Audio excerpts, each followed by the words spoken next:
Kaliku Gibran Raka Buming Raka menjadi cawapresnya Prabowo. Awal mulanya pihak PDI yang mengajukan Gibran ke MK agar bisa menjadi bakal calon wakil presiden. Tujuannya untuk mendampingi calon presiden dari kubu PDI itu sendiri. Tapi malah terjadi pro kontra di dalam kubu PDI. Ada yang setuju, ada yang nggak setuju. Gibran dianggap kurang populer dan bisa jadi masalah yang berujung kalah.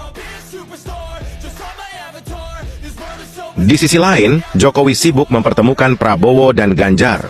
Jokowi ingin mereka bersatu, Prabowo calon presiden, Ganjar sebagai wakilnya. Ini pasti akan menjadi kemenangan yang mudah.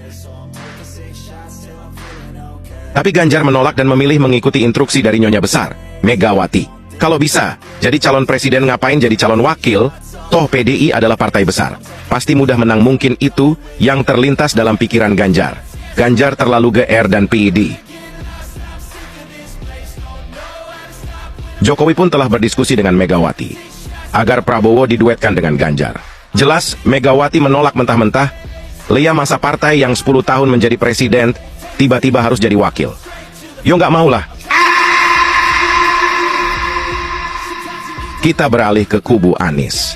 Di sini Anies sudah deal jadi calon presiden dari Partai Nasdem CS. Anies melobi Gibran untuk menjadi wakilnya. Tapi karena beda misi visi, Gibran pun menolak. Gagalnya Anies melobi Gibran, Ahawi menjadi pilihan berikutnya. Ahawi dan Demokrat menerima pinangan Anies CS, tapi sayang di tengah jalan Demokrat justru dikhianati dan ditinggalkan. Surya Paloh lebih memilih Cak Imin dari PKB dengan alasan bisa mengambil suara dari NU.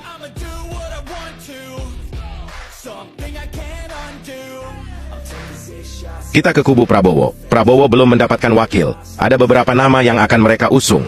Ridwan Kamil dan Erick Thohir dan Sandi. Pilihan jatuh kepada Sandi.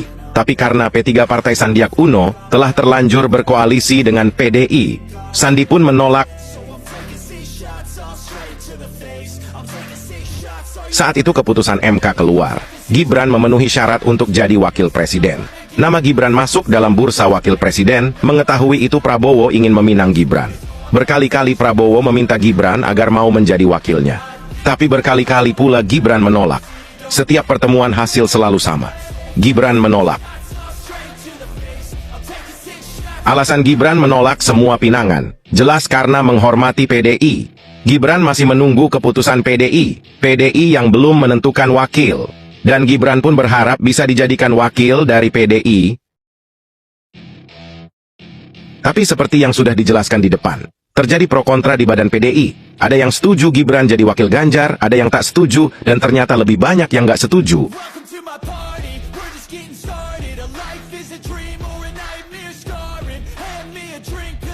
Sirna sudah harapan Gibran menjadi wakil Ganjar. PDI memilih Mahfud MD menjadi wakilnya. Mahfud MD dianggap lebih senior, lebih berpengalaman, dan lebih populer. Pasti lebih mudah mendulang suara masyarakat. Kira-kira begitulah pikiran dari kubu PDI. Jokowi yang mengetahui PDI memilih Mahfud MD menjadi wakil. Jokowi yang merasa ditinggalkan. Jokowi yang merasa pendapatnya tak didengarkan.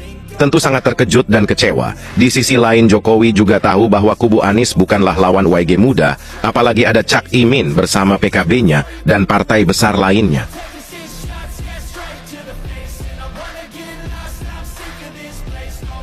PDI dengan kesombongannya sangat yakin akan memenangkan pertarungan. Kepopuleran Ganjar dan Mahfud MD dianggap sudah lebih dari cukup untuk menghancurkan lawan. Jokowi yang terlanjur kecewa dengan PDIP. Jokowi yang tahu bahwa kubu Anies pasti akan memainkan isu agama seperti yang dilakukan ke Ahok. Jokowi yang yakin PDI belum tentu menang.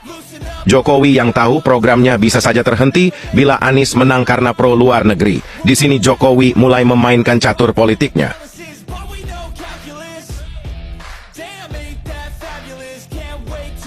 Jokowi tahu kekuatan Prabowo dalam Pilpres 2024 tidak begitu kuat. Masih kalah oleh PDI, masih kalah dengan Anies CS. Tidak ada cara lain untuk memecah suara Anies agar ke Prabowo. Untuk memecah suara PDL agar ke Gibran, Jokowi, masuklah Gibran menjadi wakil Prabowo. Gibran masuk dan diusung oleh Golkar. Gibran fix keluar dari PDI. Masuknya Gibran ke kubu Prabowo disambut riang gembira dan semangat. Di sisi lain kubu PDI pecah. Suara PDI terbelah sesuai prediksi Jokowi. Suara Anies pun terpecah karena masih banyak yang setia dan kembali ke Prabowo. Satu langkah catur Jokowi sudah dijalankan, belum terlihat membahayakan oleh pihak musuh. Apalah hebatnya seorang Gibran. Mereka meremehkannya hingga keluar kata dua belimbing sayur Gibran, anak, inggusan. Tentu beda level. Mereka jauh lebih tinggi.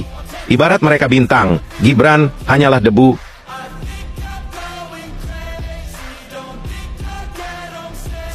Seiring berjalannya waktu debat Capres-Cawapres berlangsung, elektabilitas dan survei Prabowo Gibran melambung tinggi, jauh meninggalkan lawan-lawannya. Disinilah musuh mulai panik. Mereka melakukan berbagai cara agar Gibran gugur menjadi wakil, menyalahkan MK dan membuat isu lainnya. Dan yang paling pedas adalah, Gibran adalah anak haram hasil dari keputusan MK. Isu-isu liar semakin dimaikan. Jokowi pengkhianat PDI, Jokowi pengkhianat konstitusi, Jokowi sang dinasti politik, isu SARA disebar di mana-mana. Lalu apakah itu menurunkan elektabilitas Jokowi? Menurunkan antusias masyarakat untuk memilih Prabowo Gibran? Tentu tidak. Kredibilitas Prabowo Gibran semakin kuat. Masyarakat sudah muak jenuh dengan isu-isu seperti ini. Ganjar sudah berani menilai kerja Jokowi dengan skor 5. Mahfud MD ikut duan menyentil Gibran sebagai anak tak bermoral beretika. Mahfud yang sekarang bukanlah Mahfud yang dulu yang